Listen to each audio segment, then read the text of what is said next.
하여튼 이제 다음 토론 듣겠습니다. 우리 시립대학교 이동준 교수님 토론 부탁드리겠습니다. 네, 이동준입니다.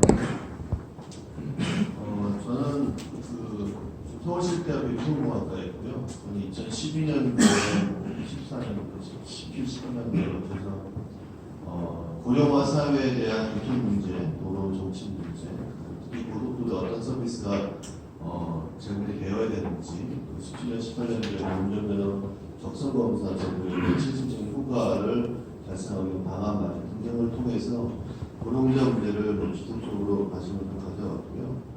제가 오늘 토론 내용으로 정리한 내용들은 많은데 먼저 말씀드리기 전에 대전제로 말씀드리고 싶은 것부터 얘기하고 넘어가겠습니다. 지금 발표부터 토론까지 진행해 오면서 보이지 않는 오류가 하나 있었는데 고령운전자, 고령자는 문제다. 운전하는 게 문제다. 이 정의는 저는 정확하지 않은 것 같고요.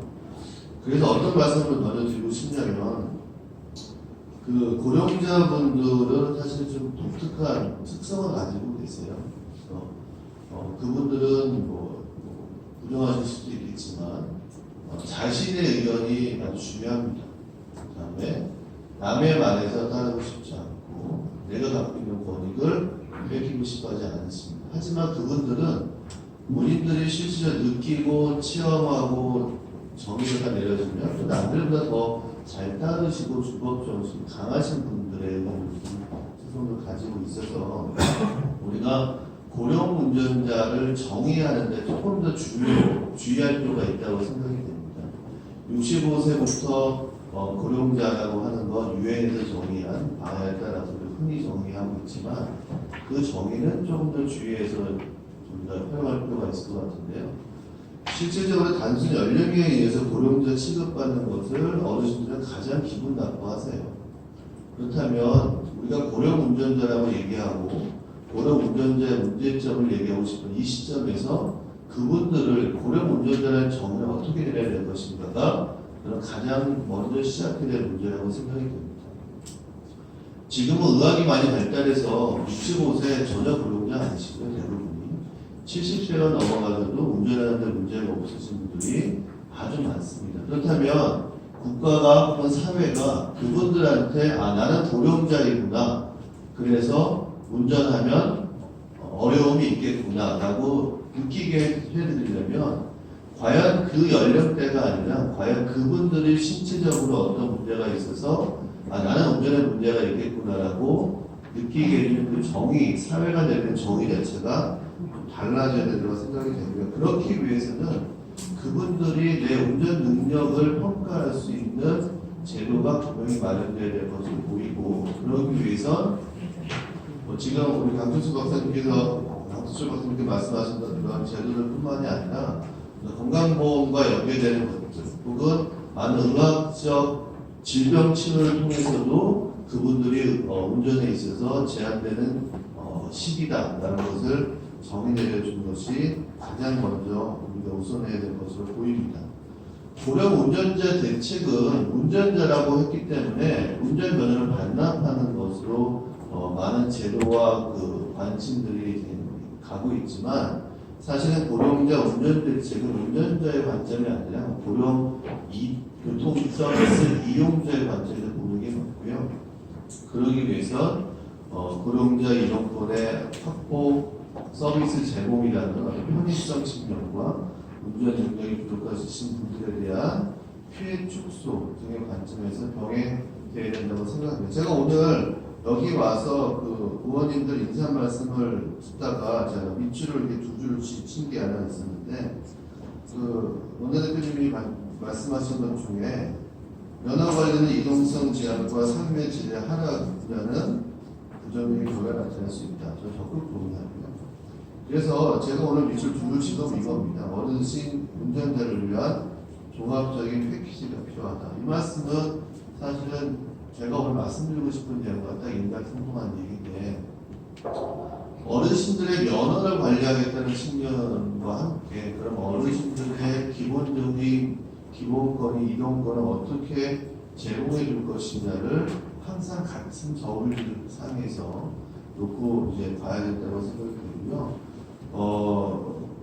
그래서 그 서비스를 어떻게 개선할 것인지를 항상 같이 생각을 했으면 좋겠습니다. 제가 적성검사 연구를 하면서 많은 의학적 가이드라인이 필요하다. 의학적 전문가에 의한 고령자의 혹은 고령자가 아니더라도 일반 운전자의 신체적 부족함이 어떻게 운전 능력에 영향을 미치는지에 대한 객관적인 변화가 필요하다는 얘기들을 수차례 해왔는데, 우리가 좀 근본적으로 개선돼야 될 문제는 외국의 경우에는 의학 전문가의 사회적인 참여가 훨씬 더 많습니다. 그래서 물론 의사들은 환자의 권익을 보호하고 환자의 개인적인 정보를 보호하면서 질환을 치료하는 의무가 있고 하지만, 그렇기 때문에 의사들은 고령 운전자와 같은 분들의 운전 제한을 권유해주는 일을 하고 싶어하지 않습니다.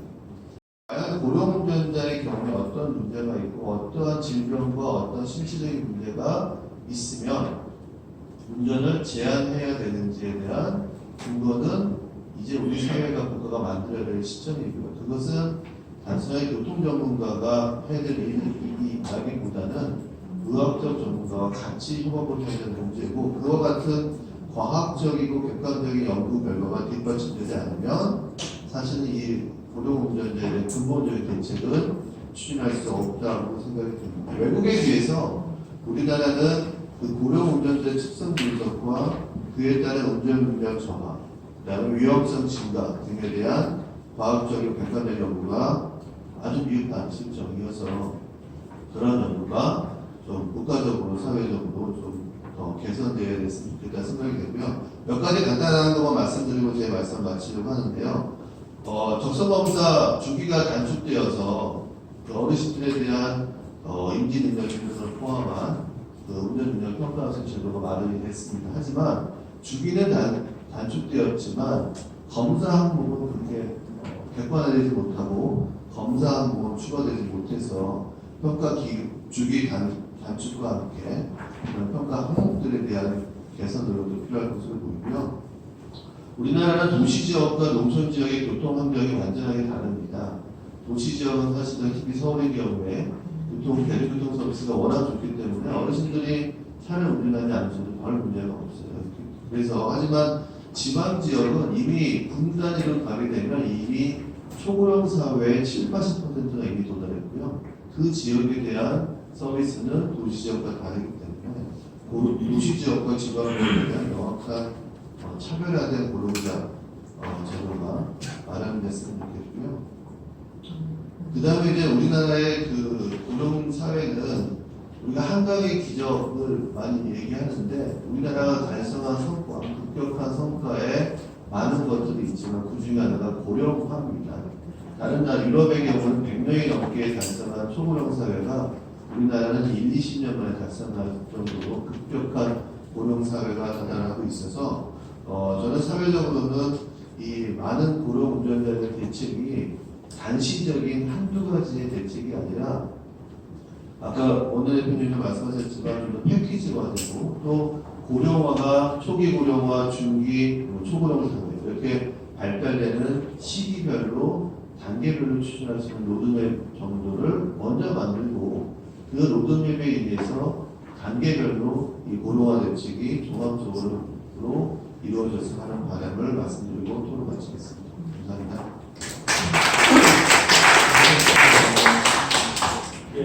이동민 교수님 감사합니다. 그 전에 저도 한번 100분 토론회 한번 제가 고령운전자 대책에 대해서 한번 출연한 적이 있었는데, 전 철저하게 저는 어르신들 보호 대책, 보호해드려야 된다는 논조로 제가 얘기를 했습니다. 사실 이 어르신들이 이 나이가 드시면서 이 운전 능력이라든가 이런 여러 가지 위험에 노출될 수밖에 없는 것이고, 시력, 청력, 특히 또 운전하시는 중요한 시야 각도가 한 절반은 확 줄어듭니다. 그래서 이런 위험성을 좀 제대로 이렇게 알려드리면서 좀 더 조심해서 운전하시도록 유도하는 것은 이거 보호 대책입니다. 저는 제 욕심 같아서는요, 아예 고령자분들 이 지자체마다 공약을 딱 걸어서 이 어르신들의 이동권의 어떤 그 편리성을 좀 하기 위해서 아예 그냥 지자체마다 무료 택시, 무료 차량을 해가지고서 어르신이 신청하면은 언제부터 언제까지 뭐 시간대 이렇게 무료로 이렇게 이동해드리고 하는, 저는 이런 것도 저는 좋다고 봅니다. 중앙정부에서 한 50% 지원해주고 지방정부에서 좀 하고 매칭권 들고, 결국은 이게 다 교통안전 예산 지원이죠. 그래서 아까 말씀드린 대로 1조 4천억이라는 돈을 지금 쓰고 있다는데 도대체 전체 교통사고 사망사고의 3분의 1을 차지하고 있는 어르신 교통사고에 관해서는 지금 제대로 안 쓰이고 있고, 그래서 저는 이런 어떤 파격적인 특단의 어떤 대책들이 마련돼야 된다고 저는 생각했습니다.